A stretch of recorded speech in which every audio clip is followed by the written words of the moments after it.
Hello, dear friends. One of our subscribers sent me a Sennheiser wireless headset for repair.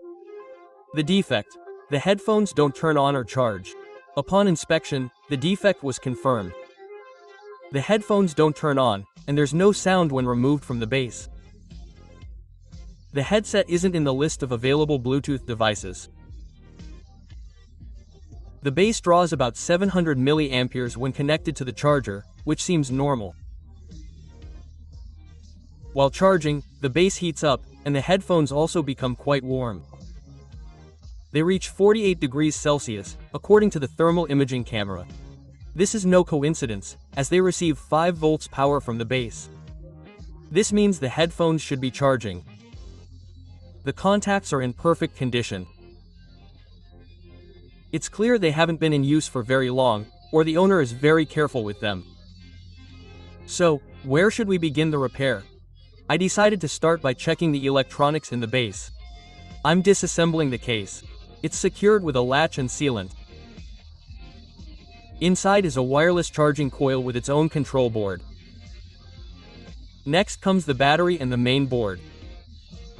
I didn't find any obvious defects like spills or burn marks, so I can reassemble the base unit.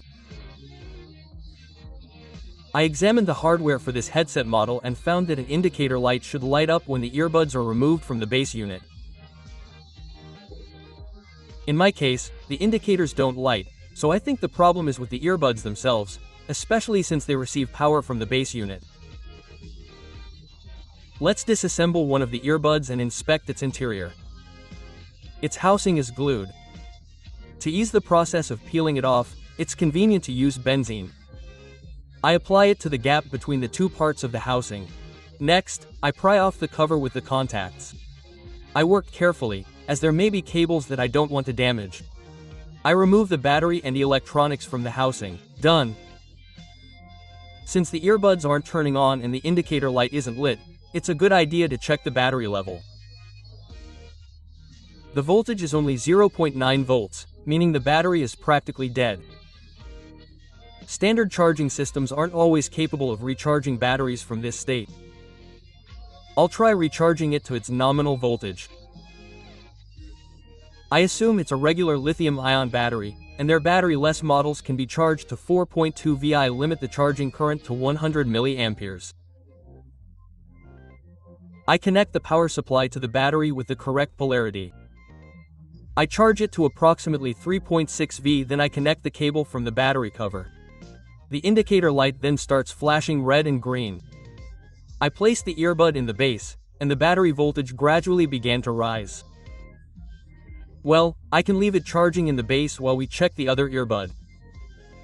I disassembled it and checked the battery in the same way. It turns out it's also very discharged. I charge the headphones using the proven charging method from the lab and place them in the charging base. After a while, the battery voltage reached almost 4.3 V. This means the batteries are fully charged and the headphones can be assembled into the housings.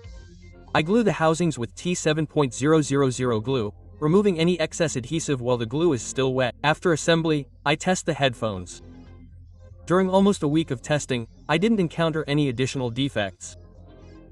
Judging by information from open sources, the issue described in this video is fairly typical for this model of headphones. To prevent this from happening again, it is recommended not to discharge the charging base below 20%. I believe there is an issue with the charging controllers in the headphones themselves, as they can't recover from a deep discharge, although they should, as the headphones are very easily discharged to zero, for example, in cold weather, when the battery capacity drops significantly. In short, we wish the owner of this headset care and good luck. He'll definitely find them useful.